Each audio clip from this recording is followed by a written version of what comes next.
오늘 로마서 12장의 말씀을 통해서 오늘 상당히 중요한 말씀인데요. 그게 뭐냐면 그 11장까지는 교리적인 부분이거든요. 교리적인 부분. 그러니까 이 그러니까 구원이라는 것은 믿음으로 됐다. 이렇게 이제 논증하고 있어요. 그러니까 구원이라는 것은 어떤 율법이나 행위로서 되는 것이 아니고 예수님을 믿음으로 된다. 그렇게 사도 바울이 로마 교인들한테 얘기를 하고 12장부터는 그 믿음을 갖고 살아가는 사람들이 어떤 모습으로 실제적으로 살아야 되나. 그래서 지난 시간에 첫 번째로 뭐였어요? 예배지요. 그러니까 믿음을 갖고 살아가는 사람의 가장 첫 번째 원리가 사도 바울이 말한 건 예배예요. 그 예배가 거룩한 산 제물로 드리는 영적 예배라는 거예요. 그 영적 예배가 뭐냐? 그 12장 2절 말씀 있죠? 제가 한번 읽어볼게요.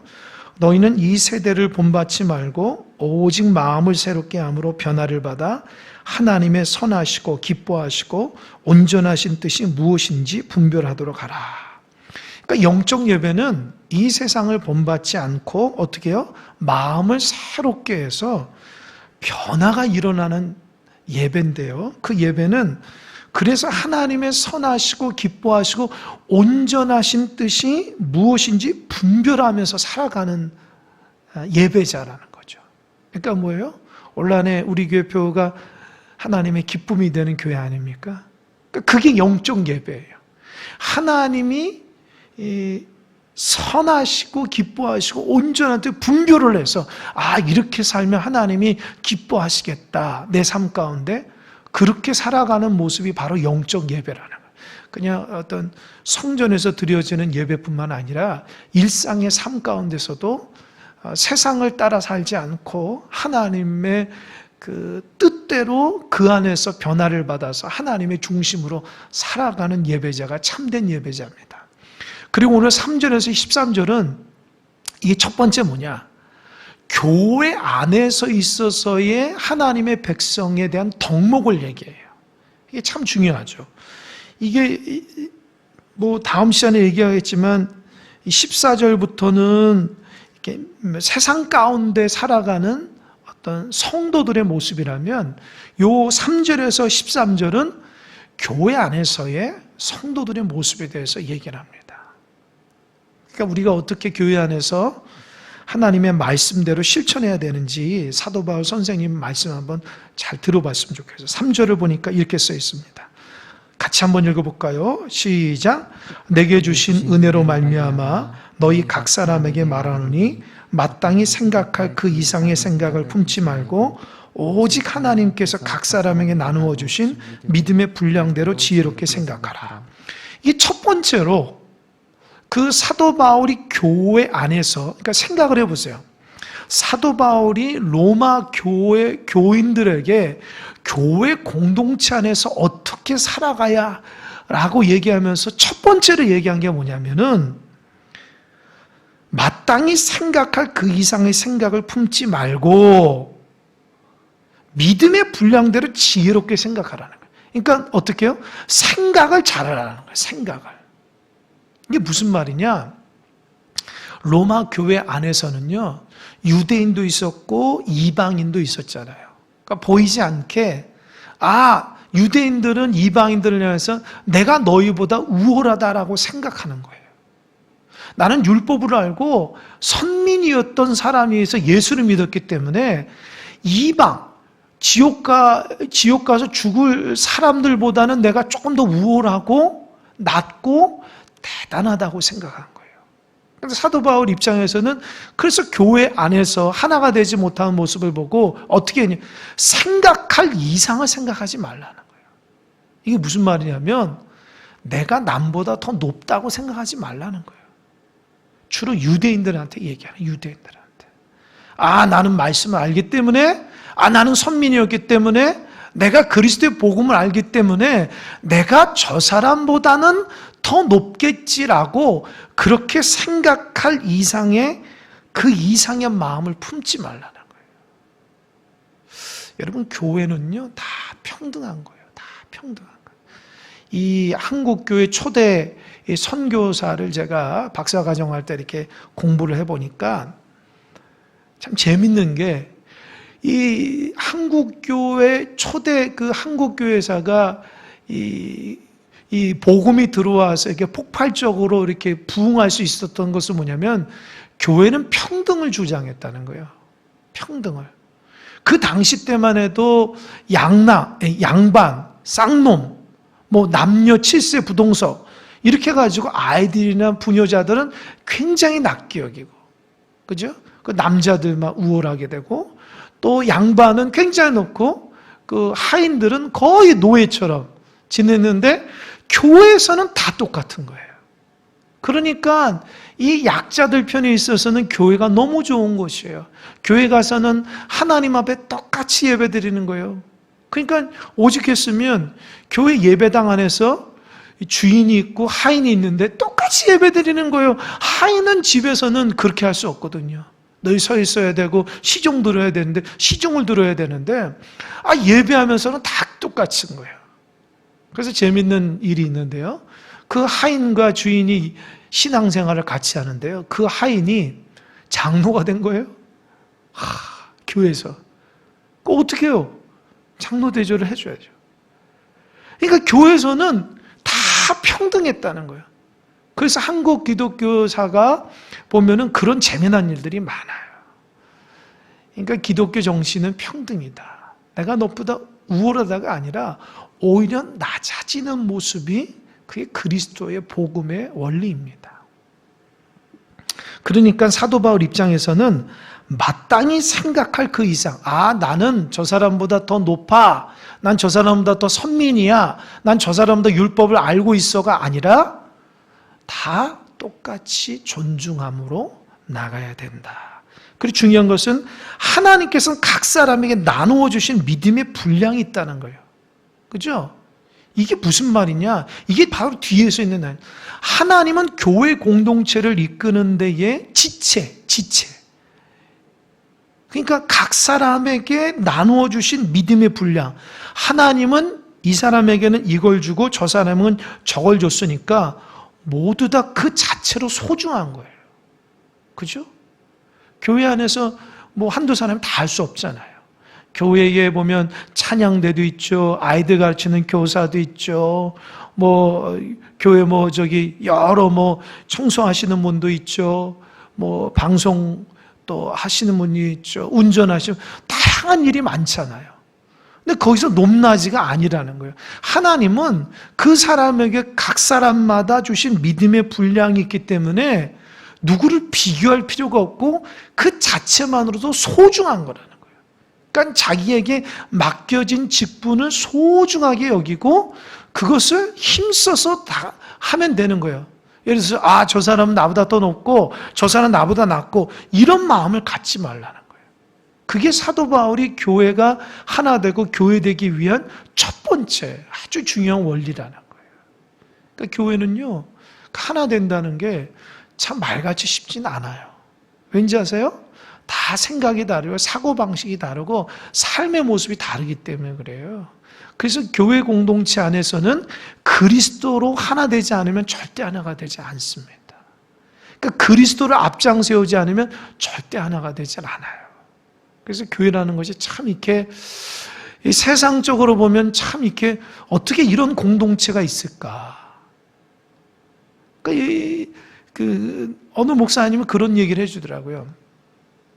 이제 그 교회에 다니는 교인 중에 사회학을 전공하고 조직이라든지 이런 것들을 공부하는, 그래서 그런 쪽에 이제 학위를 받고 이제 그런 집사님이 계신가 봐요. 그래서 어느 날 이렇게 이제 제가 아는 목사님 얘기하는데 그러더래요. 목사님, 아무리 생각해도 교회가 이게 참 이렇게 세상의 관점으로 보면은 이게 참 어떻게 유지가 되냐, 이게 궁금하다는 거예요. 그러니까 자기가 공부하고 배운 것으로 있어서는 교회는 절대적으로 움직일 수가 없는 공동체라는 거예요. 그런데 이렇게 교회가 운영이 되고 이렇게 교인들이 움직이는 거 보면 참 신기합니다. 그렇게 얘기를 해야 돼요. 그래서 이제 친구 목사님이 뭐라는지 아십니까? 그거는 하나님이 교회 주인이기 때문에 하나님의 감동을 하는 겁니다. 그랬더니 그 집사님이 그때서 깨달았다. 내가 보여지는 것이 사람이 되는 것이 아니라 그 이면에 하나님이 역사하다는 것을 그걸 몰랐다라는 거예요. 왜? 세상적인 관점으로 보면은 그 배후에서 교회에서 하나님이 역사하는 건 잘 보이지가 않아요. 믿음이 약하면. 그러나 이 배후에서 하나님이 역사하고 사람을 통해서 역사하신다는 것이 믿음이 들어가면 보이기 시작합니다. 참 놀라워요. 저 또한 마찬가지예요. 교회를 섬기면서 참 어떻게 움직일 수 있을까? 하나님이 역사하시는 거예요. 하나님이. 그러니까 가장 중요한 것은요, 하나님의 공동체는 하나님의 말씀과 기도, 하나님의 원리대로밖에 할 수가 없어요. 세상의 논리가 안 된다는 거예요. 세상의 논리가 적용되는 공동체가 아니에요. 왜요? 하나님이 주인 되시는 공동체이기 때문입니다.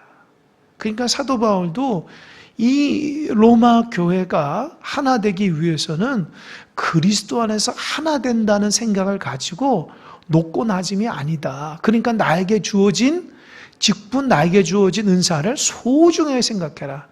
이것을 구체적으로 얘기하는 게 바로 4절이에요. 4절.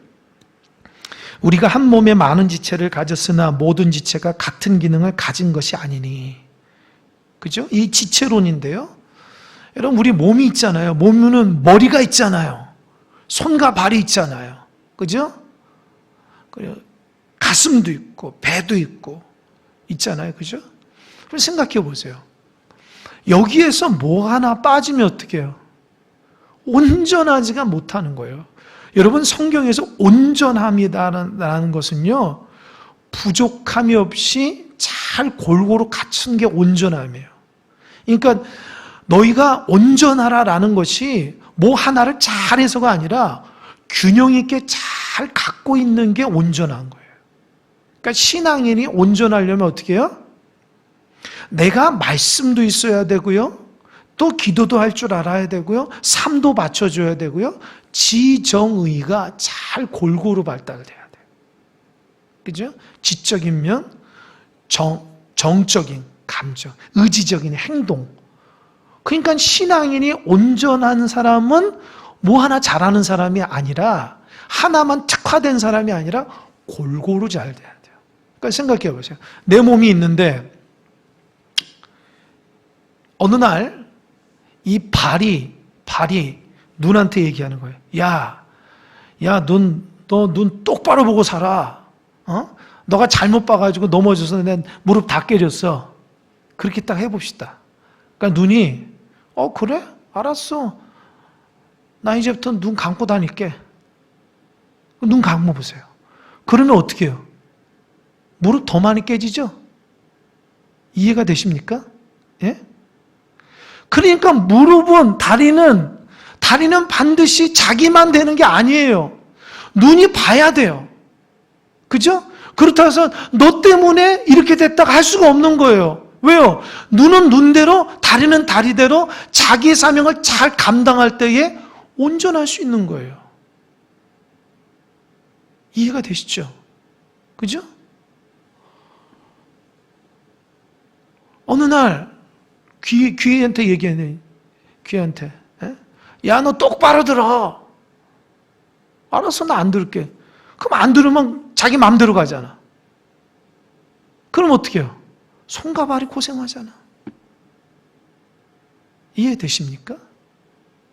이게 굉장히 중요한 거예요. 그러니까 그리스도 안에서 한 몸이에요. 예를 들어서 그리스도 안에서 눈이 빠지면 이게 온전한 그리스도가 아니에요, 한 몸이. 눈과 귀와 코와 입과 손과 발이 다 있어야 되는데, 예를 들어서 저 발가락 저거 못 났고 저거 제대로 뭐 서 있지도 못하고, 그래서 발가락 없이 삽시다. 이런 발가락이 없으면 어떻게 해요? 걷지를 못하는 거예요. 이해되십니까? 그러니까 그리스도에서 한 몸이라는 거예요.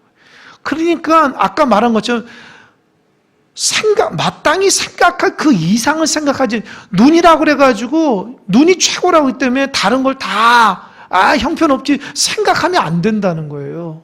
생각할 이상, 여러분, 눈만 있으면 어떻게 해요? 손과 발이 있어야지 그것을, 본 것을 이렇게 반응해야 되지 않습니까? 이해가 되시죠? 교회가 그렇다라는 거예요. 여러분, 깨달음이 있어야 됩니다. 그렇기 때문에 교회는 어떻게 해요?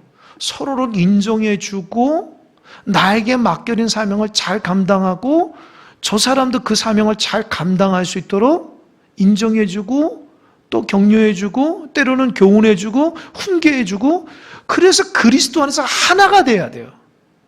이해되시죠?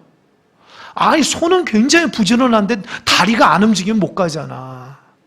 그죠? 그러니까 어떻게 해요? 손이 막 부지런하더라도 다리가 움직이지 않으면 안 되니까 어떻게 해요? 다리가 조금씩 걸어갈 수 있도록 해줘야 되는 거예요.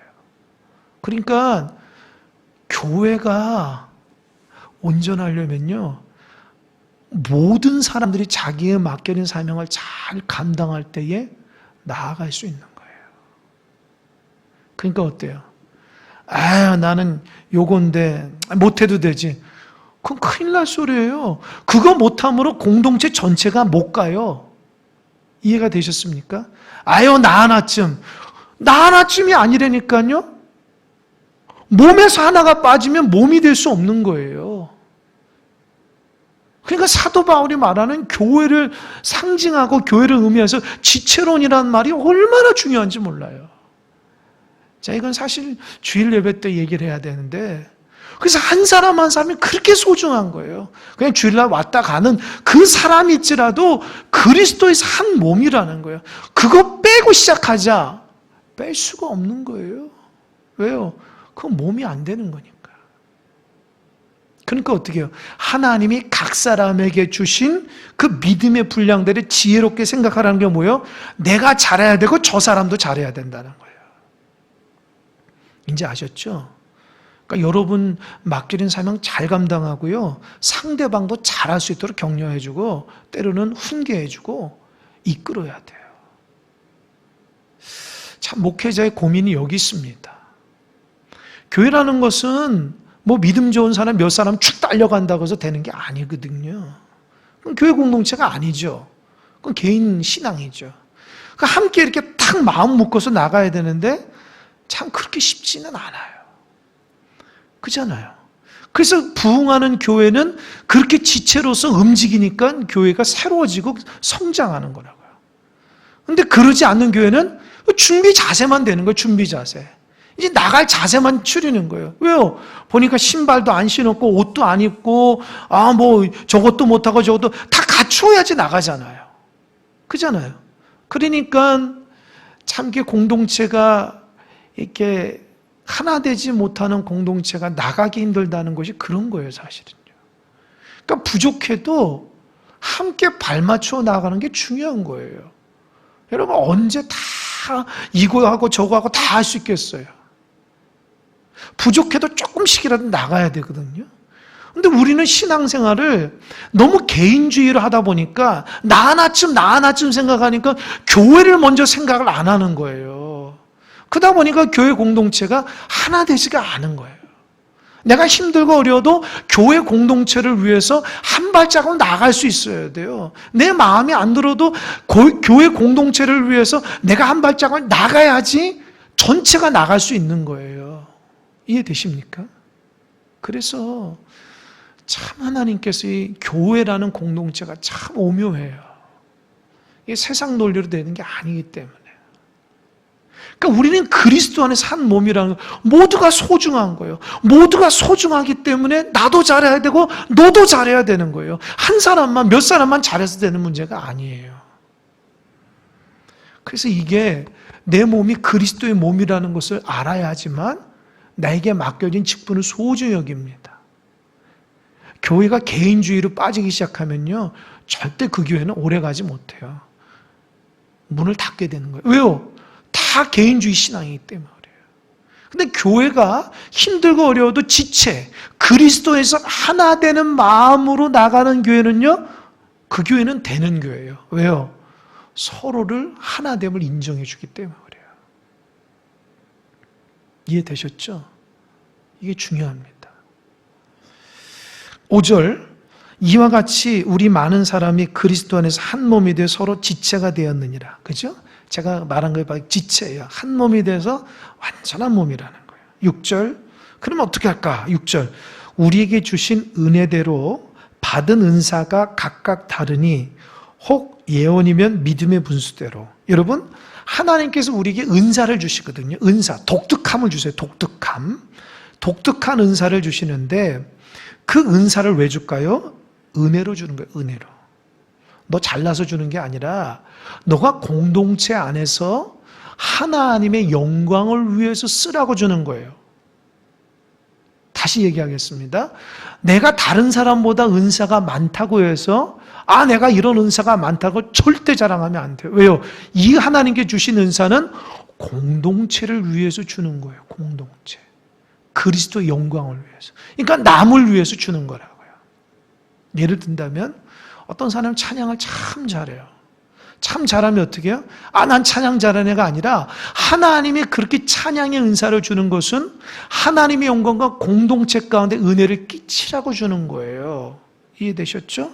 어떤 사람은 다른 것 못해도 열심히 섬기시는 분이 있어요. 그거는 어떻게 할까요? 내 섬기는 것 자체가 그냥 좋아서가 아니라 하나님이 이제 공동체를 위해서 주시는 섬김의 마음을 주시는 거예요. 다른 것 못해도 나는 밥은 진짜 잘합니다. 다른 건 못해도 내가 청소는 잘하고 목사님 다른 건 못해도 내 운전은 잘합니다. 그런 거는 자기 스스로의 만족이 아니라 공동체를 섬기라고 주신 하나님의 특별한 은사라는 거예요. 그렇기 때문에 이 하나님이 나에게 주신 은사를 소중하게 생각해야 돼요. 그리고 첫 번째는 하나님의 영광과 두 번째는 교회 공동체를 위해서 사용해야 돼요. 나만의 독특함이고 남은 못해 나만의 그런 생각 가지면 안 되는 거예요. 그래서 첫 번째로 은사가 뭐냐? 예언이라는 은사 있어요. 예언. 여러분, 예언이라는 것이 어느 날 딱 기도할 때 하나님이 어느 날 몇 시에 뭐 해라, 뭐 교회에서 뭐 해라, 뭐 누구는 뭐 한댄다. 그게 예언이 아니라 여기서 말하고 있는 예언은 하나님의 말씀입니다. 저처럼 하나님의 말씀을 이렇게 대언하는 사람들을 예언한다 그래요. 여기에서 본문 안에서. 그러니까 하나님 말씀을 전하는 사람은 어떻게 해요? 믿음으로 하라는 거예요. 여러분, 이게 중요합니다. 하나님만 말씀을 전하는 사람은 더하거나 빼면 안 돼요. 이게 큰일 납니다. 믿음이 뭘까요? 하나님과 예수님에 대한 바른 믿음의 고백 가운데 전해야 돼요. 이해되시죠? 제가 예전에 들었던 말이 있어요. 어떤 목사님이 서울대를 나오셔서 공부도 많이 하셨대요.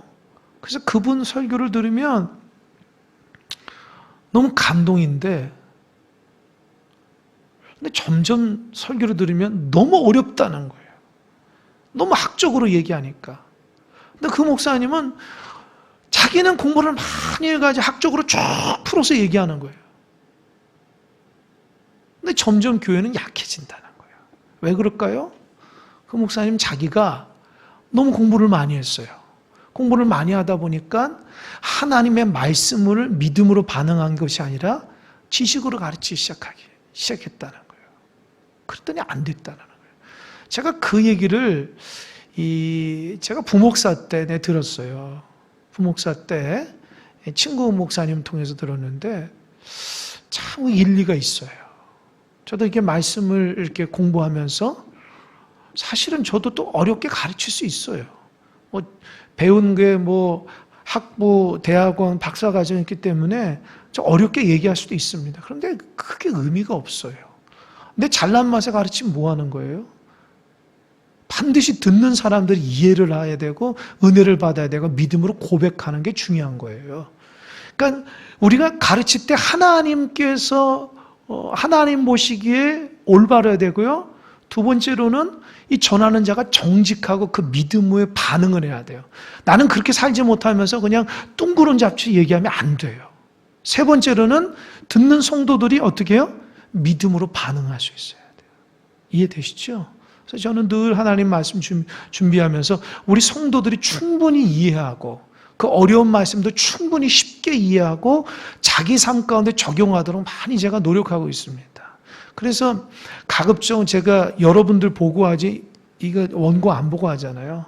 사실 원고 안 가져와요. 내가 원고를 가져오면 내가 그 원고에 매일 것 같아서 원고에 매이기 시작하면 제가 하나님의 말씀을 여러분에 전한 게 아니라 고개 쳐박고 이걸로만 전하기 때문에 그럴까 봐 그래요. 신학교 때 설교학 교수님 그러더라고요. 시험을 어떻게 보는지 아세요? 한 20분 설교하는데 3번 보면 탈락이야. 원고를 3번 보면 탈락이야. 그러니까 다 외워야 된다. 늘 강조하죠. 근데 외운다는 게 쉬운 게 아니거든요. 근데 결단하고 하면 됩니다. 사람이라는 것이 마음이 결단하고 그렇게 하다 보면은 어렵지만 또 하나님 은혜 주시면 쉽게 할 수 있어요. 그러니까 반드시 듣는 사람이 은혜 받고 전하는 자가 은혜 받아야 돼요. 그러니까 여러분 너무 좋은 설교 너무 좋아하지 마세요. 내 삶을 변화시키는 말씀으로 받는 게 중요한 거예요. 이해되셨죠? 내가 변화가 안 되는데 아무리 좋은 설교가 나한테 무슨 유익이 있냐는 거예요. 이해되시죠? 그리고 본교회 목사 설교 못 듣고 다른 설교 들 필요가 없는 거예요. 왜요? 본교회 목사 설교도 은혜가 안 되는데 다른 거 은혜 받으면요 계속 특식만 먹는 거예요. 특식만. 여러분 어떻게 신앙생활 특식만 먹을 수 있어요? 그렇지 않거든요. 본교회 목사의 말씀을 잘 듣고 그게 일반식이잖아요. 우리가 이제 밥심이라나 밥심. 밥을 주로 먹고 가끔씩 나가서 면도 먹고 그렇게 하는 거 아닙니까? 그러니까 일반적으로 여러분들이 본교회 목사의 설교를 잘 듣고 그 의도를 깨닫고 그 말씀을 내 것으로 만들어야지 그게 은혜자가 되는 거예요. 그러니까 여기에서는 사도 바울이 예언, 전하는 자는 반드시 믿음의 바탕이 되지 막 더하거나 막 과장되거나 또 뭐 그렇게 하지 말라는 거예요. 두 번째, 섬기는 일이면 섬기는 일로. 여러분 섬긴다라는 말이 헬라어로는 디아코니아예요. 디아코니아. 이게 제가 얘기했죠. 시중 두는 사람이에요. 시중 두는 사람. 식당에서 다 이렇게 수건 닦이고 시중 두는 사람 있잖아요. 그렇게 섬기는 사람은 그런 모습을 해야 된다는 거예요. 주인 노릇이 아니라 섬기면 종의 모습을 해야 된다는 거예요. 근데 우리는 자꾸 섬기려면 주인 노릇 하려고 하는 게 참 많죠. 참 이게 우리가 좀 이렇게 고쳐야 될 부분인데 우리가 섬김의 사람으로서의 섬김의 모습이 중요한 거예요.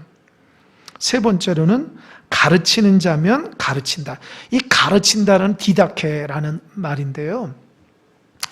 이게 이제 초대교회에는 교사라고 있어서 교사. 지금의 뭐 목회자 정도 되는 것 같아요. 이 교사들이 있어서 교리를 가르쳐요. 교리. 어느 책을 읽어보니까 어느 신학자가 그렇게 얘기했다. 지금에 있는 기독교가 초대교회보다 약해지는 것 중에 하나가 굉장히 중요한 게 교리가 약하다는 교리가 약해. 성도들이 교리가 약하다는 거예요. 그냥 은혜의 말씀은 듣는데 기본 바탕에 교리가 없는 거예요. 그러니까 교리가 없으니까 믿음이 뭐고 구원이 뭐고 부활이 뭐고 영생이 뭐고 내가 신앙적인 기본적인 것이 없으니까 전부 다 자기 뜻대로 신앙생활 한다는 거예요. 내가 이거 전적으로 동감합니다. 정말 올바른 교회는요, 교리로 이렇게 기본이 돼야 돼요. 여러분, 대학교 가려면 고등학생들이 중심이 국영수잖아요, 국영수. 국영수를 잘해야지 기본 바탕이 암기 과목 아닙니까? 그죠? 암기 과목 아무리 잘해도 국영수를 못하면 원하는 데 못 가잖아요. 똑같아요. 신앙생활도 기본이 돼야 되는데 그 기본이 뭐냐? 교리라고, 교리. 아무리 내가 은혜를 줬고 막 눈물 콧물을 흘리고 막 감동가 있어도 그때뿐이라니까요. 이 교리라는 것은 기본 바탕이에요. 내가 신앙의 삶을 크리스찬으로서 어떻게 살아가야 되는가. 이게 중심축이 없으니까 심지어는 교회 생활 오래 한 직분자들 이 중심축이 없는 거예요. 그러니까 기본적으로 하나님과의 교제 가운데 신앙적인 뿌리가 제대로 박히지 않으니까 굉장히 흔들려요. 그러다 보니까 신앙생활 오래 한 사람도 초신자보다 못할 때가 많아요. 그게 왜 그러냐? 교리가 부족해서 그래, 교리가. 의외로 한국 이 땅의 성도들이 말씀이 약합니다. 말씀을 많이 봐도 교리로 이렇게 다듬어지지 않았기 때문에 약해요. 그러니까 순간적인 은혜, 순간적인 깨달음은 그런 건 참 좋아하지만 기본 바탕 뼈대가 너무 약하다는 거예요. 그래서 가르치는 사람은 교리를 잘 가르쳐서 뼈대를 만들어줘야 돼요. 뼈대를. 저도 부족하지만 제가 말씀을 전할 때에 말씀 위에 거는 대체로 얘기를 안 해요. 왜요? 아무리 은혜스러운 얘도 말씀을 모르는데 무슨 은혜로운 말씀을 제가 듣겠어요. 그죠? 그 뜻뿐이라고요. 그러니까 말씀의 기본적인 교리가 딱 있어야지만 성도들이 쓸 수 있어요. 그게 교회의 힘입니다. 교회의 힘이에요. 성도들이 말씀을 모르면 쓸 수가 없는 거예요. 여러분, 세월이 흐르면 목회자도 다 죽어요. 여러분도 다 죽는다고요. 이 건물도 다 나중에는 교회가 낡아지고 무너지지만 하나님의 말씀을 1점이라도 변함없이 든든히 서갑니다. 변함없는 것을 붙잡아야지 변하는 것 붙잡으면 안 되잖아요. 이해되시죠? 우리가 변함없는 하나님의 말씀을 붙잡아야 돼요. 근데 의외로 성도들이 아마 얘기 안 해서 그렇지 아직까지 일독하지 못한 분들 많을 겁니다. 그러면서 수십 년 동안 신앙생활을 하는데 그거는 조금 문제가 있다 생각이 돼요. 말씀을 모르는데 어떻게 신앙생활을 잘할 수 있겠습니까? 그죠? 그 다음에 위로 8절 위로하는 자면 위로하는 이 위로의 사역이 있는데 격려해주고 축복해주는데 이게 굉장히 중요한 것은 그리스도의 마음으로 위로하는 거예요. 그리스도의 마음으로. 우리가 남을 위로할 때에 참 이렇게 막 격려해주고 축복해주고 막 이렇게 하는데 그거보다 제일 중요한 그리스도의 마음으로 형제자매를 사랑하는 마음으로 위로가 될 때 그게 진정성이 있는 거예요. 그래서 이런 교회 안에서 위로가 되어지려면 그리스도의 마음을 품어야지 그리스도의 마음이 아니면 그 위로가 오래되지 못합니다. 그래서 성도들 마음에 그리스도의 마음으로 위로가 돼야 되고 그 다음에 구제하는 자는 어떻게 한다고요? 성실함으로. 그러니까 누구를 돕는 것 있잖아요. 그게 일회성이 되면 안 되겠죠. 성실한 마음으로 한결같은 마음이 돼야 될 거예요. 한결같은 마음. 제가 교회 오니까 원로 목사님 저한테 그런 얘기 해주시더라고요. 목사님, 이제 저한테 이제 은퇴하시기 앞서서 여러 가지 말들 중에 한 가지가 저는 꼭 연말 때에 이 주변에 청소하시는 청소 아저씨들이 오시면 꼭 그냥 보내지 않습니다. 목사님 꼭 그분들 오시면 그냥 보내지 마시고 좀 얼마라도 좀 주십시오. 그렇게 해서 예, 알겠습니다. 그렇게 했어요. 그래서 그분들이 정말 변함없이 진짜 연말이 되면 찾아오십니다. 그분들 격려하고 이렇게 조금 이렇게 좀 드리는데요. 참 귀한 일이라고 생각해요. 그게 쉬운 게 아니에요. 그렇잖아요? 쉬운 게 아닌데 사실 그분들 입장에서는 받으면 안 되는 건데 교회에서는 그분들 섬기는 마음으로 해주는 거라고요. 근데 그 마음이 그냥 습관이 아니라 정말 어렵고 힘든 사람들을 돕는다는 차원에서 그 올로 목사님 저한테 그런 얘기를 해주셨어요. 참 귀한 마음이다. 그래서 앞으로도 계속해서 하려고 합니다. 성실함이 있어야지 한두 번 가지고는 안 되거든요. 그러니까 교회 안에서 이 구제를 하는 은사가 있는 사람들은 한두 번이 아니라 성실하게 하는 거예요. 성실하게. 그게 참 중요한 거예요. 한두 번 도울 수 있지만 꾸준하게 돕는 건 쉽지가 않아요. 그러니까 꾸준하게 하는 것은 주님께서 힘 주셔야 되는 겁니다. 그래서 교회 공동체 안에서는 다시 강조하지만 주님의 힘으로 하는 거지 내 마음으로 하는 게 아니에요. 사람의 마음은 변덕이 심해가지고 한결같지가 않아요. 근데 그리스도의 마음으로 해야지만 가능한 거예요. 또 다스리는 자는 부지런함으로. 이 다스리는 자, 지도자를 의미합니다. 지도자의 굉장히 중요한 덕목 중 부지런함입니다. 게으르면은 다른 사람들에게 본이 되지 않거든요. 이게 굉장히 중요해요.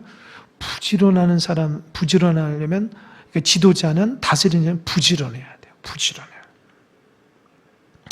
또 한 가지 국률을 베푸는 자는 어떻게 해요? 남에게 막 국률을 베푸는 어떻게 즐거움을 해야지. 즐겁지 않은 마음으로 막 일로서 한다든지 막 마지못해 하면 안 되겠죠. 국률을 베푸는 건 즐거움이에요. 여러분 즐거워야지 하나님이 기뻐하셔요. 또 상대방도 기뻐하는 거예요. 여러분 교회 안에서 국률 사역은 참 이게 중요합니다. 교회 안에서 어려운 사람을 남모르게 돕는다든지 또 여러 가지로 내 마음에 하나님의 그 국률의 마음을 주셔서 남을 섬기고 돕는 거 있잖아요. 그 즐거운 마음을 해야 돼요. 아깝다 생각하면 못하는 거예요. 즐거운 마음으로, 하나님 주시는 마음으로. 이것도 하나님 주신 마음으로 할 때 즐겁죠. 그 이해 타산을 생각하면 아까워서 못하는 거죠. 그렇죠? 그리스도 공동체 안에서는 국률을 즐거움으로 이렇게 섬기는 자들이 있어야 됩니다. 또 한 가지는, 그래서 이제 9절에서는 중요한 게 뭐냐면 사랑에는 무엇이 없다고요? 거짓이 없다라는 거예요. 악을 미워하고 선의 습관. 그러니까 교회 공동체 안에서 모든 성도들은 거짓 없는 사랑으로 하라는 거예요. 이게 무슨 말이에요? 거짓이 뭐냐면 이게 위선, 때로는 그 다른 의미로는 외식한다라는 말이에요. 신약에 나오는. 이게 뭐냐면은 겉과 속이 다르다는 거예요. 근데 교회 공동체 안에서는 가장 중요한 것은 이게 뭐냐면 진실한 사랑을 가져라. 그 말입니다. 여러분 이게 참 중요합니다. 이 교회 공동체 안에서 성도들이 가져야 될 굉장히 중요함이 있는데 뭐냐면 순수함이에요. 순수함. 이 순수함을 잃어버리면 큰일 납니다. 여러분 세상에는 순수한 사람을 안 좋아합니다. 이용하려고 그래요. 그러나 여러분 교회에서는 순수함은 굉장히 중요한 거예요. 이게 그리스도의 본성이기 때문에 그래요. 이 순수함을 잃어버리고 은사를 사용하기 시작하면 나중에 큰일 납니다. 이게 그리스도의 모습이 안 드러나기 때문에 그래요. 그래서 어떤 의도를 갖는 것이 아니라 정말 순수한 그리스도의 마음으로 거짓 없는 사랑으로 선한 삶을 살아갈 때에 공동체가 그리스도 안에서 하나 될 수 있어요. 아멘. 저는 이게 교회 사역을 하고 이제껏 믿음의 길을 걸어가면서 참 이 부분이 중요하더라고요. 정직하고 성실하고 순수한, 이게 참 중요한 것 같아요. 하나님이 이렇게 교회를 섬기는 목회자뿐만 아니라 또 제 눈에도 우리 교인들이 그렇게 성실하고 정직하고 순수함으로 신앙생활을 하도록 그렇게 제 마음을 자꾸 감동시킵니다. 그래서 성실하게 만들고 정직하게 설교하고 우리 교인들 안에서 순수함을 자꾸 이뤄갈 수 있도록. 여러분 세상엔 다시 얘기하지만 순수함을 안 좋아해요. 그러니까 교회 안에서는 이 속마음이 다 보여야 돼요. 깨끗해야 돼요. 그리스도 안에서. 그래서 너와 내가 하나가 될 수 있어야 돼요. 감추면 안 되겠죠. 그러니까 공동체 안에서는 깨끗해야 됩니다. 다른 어떤 공동체보다도 정말 교회가 그리스도의 한 몸이기 때문에 거짓을 버려야 돼요. 그리고 10절, 이게 또 중요해요. 형제를 사랑하여 서로 우애하고 존경하기를 서로 먼저 한다. 그러니까 형제를 사랑하고 우애하고 존경하는데 중요한 것은 먼저 한다는 거예요. 이해되셨죠?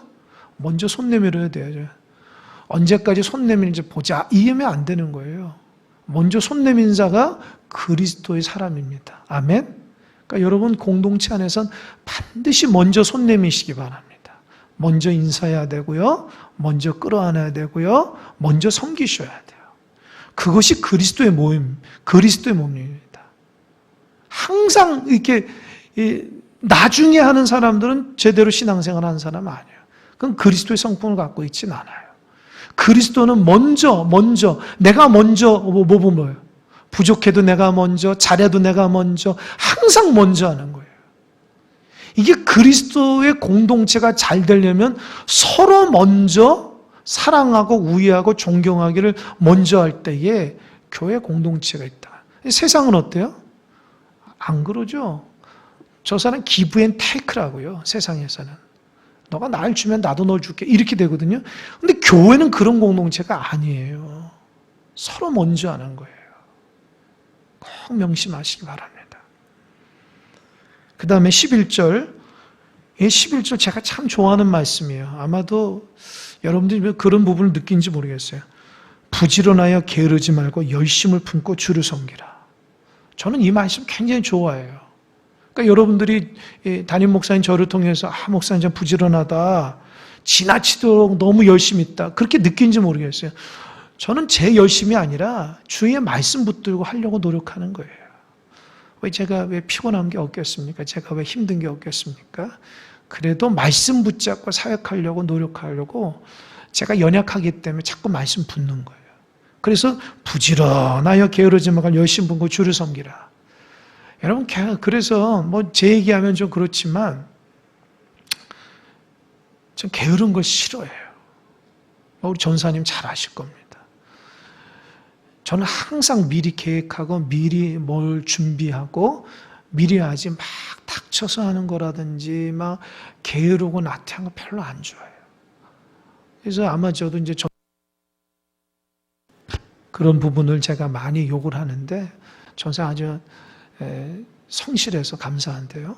하여튼 그래요. 제가 부지런해야 돼요. 이게 내 일이라면 게으러도 되지만 이게 하나님 일이라면 부지런해야 돼요. 열심을 돼. 내가 세상 일이라면 게으르고 열심히 안 해도 돼요. 그 내 일이기 때문에. 그러나 이게 하나님 일이고 이게 나에 관련된 게 모든 사람에 관련된다면 정말 열정과 부지런을 가져야 돼요. 교회 모든 일꾼들이 이런 마음을 가졌으면 좋겠어요. 나 하나쯤 그런 마음을 가지고는 공동체가 하나 되지 못합니다. 부지런해야 됩니다. 나 아니면 안 된다. 이런 생각을 가져야 돼요. 내가 게을러지면 큰일 난다. 이런 마음을 가지고 자기 마음을 다잡아야 됩니다. 그렇지 않으면 참 교회 공동체가 하나 되거나 운영되어 참 쉽지 않아요. 그런데 하나님은 이런 사람들 좋아하세요. 제가 이제껏 목회 길을 많이 걷지는 않았지만 주변에 보면 참 부지런하고 열심히 있는 사람들이 하나님께서 많이 귀하게 여기시는 것을 보게 됩니다. 여러분 세상에도 그렇잖아요. 세상에도 성실하고 근면한 사람이 성공하게 돼 있잖아요. 하나님 앞에 한결같은 마음으로 가는 사람이 그렇게 되는 거예요. 그리고 12절 소망 중에 즐거워하는 거예요. 소망을 바라보는데 막 불안하거나 답답한 게 아니고 반드시 이루어질 걸 믿고 즐거워하는 거예요. 답답해할 필요가 없어요. 하나님 앞에 내 문제 맡겼으면 하나님 알아서 하신다라고 마음이 즐거워야 되는데 하나님 앞에 기도해도 자꾸 불안해한다는 거예요. 그러지 마세요. 소망 중에 즐거워하시고 환난 중에 어떻게 해요? 참으면 됩니다. 환난이 있을 때는 인내하면서 하나님의 때를 기다리면 참으면 되는 거예요. 그리고 기도에 힘쓰는 거예요. 그러니까 환난이 오면요, 참고 기도하는데 집중하는 거예요. 그것이 하나님의 원리입니다. 그리고 마지막으로 성도들이 쓸 것을 공급하며 손 대접하기 힘쓰라. 자꾸 대접하고 성도들이 부족한 면이 있으면 자꾸 공급해주고 대접하는 것을 참 좋은 거예요. 참 이렇게 대접하는 게 좋아요. 대접하고 섬기는 게 참 중요합니다. 그것이 사도 바울이 말하는 공동체 안에서 하나 되는 원리입니다. 오늘 굉장히 중요한 말씀을 들었는데 여러분 말씀 듣고 중요한 나는 어떤 것인가? 나는 어떻게 그게 중요한 거예요. 그러니까 나를 체크하는 거 중요한 게 아니고 나를 체크하고 하나님 말씀 앞에 순종하는 게 중요한 거예요. 내 부족한 점 이건데 내가 이거를 고쳐서 하나님 앞에 그리스도의 한 몸으로서 잘 해내겠다. 그렇게 다짐하며 믿음의 길을 걷는 여러분 되시기 바랍니다. 기도하겠습니다.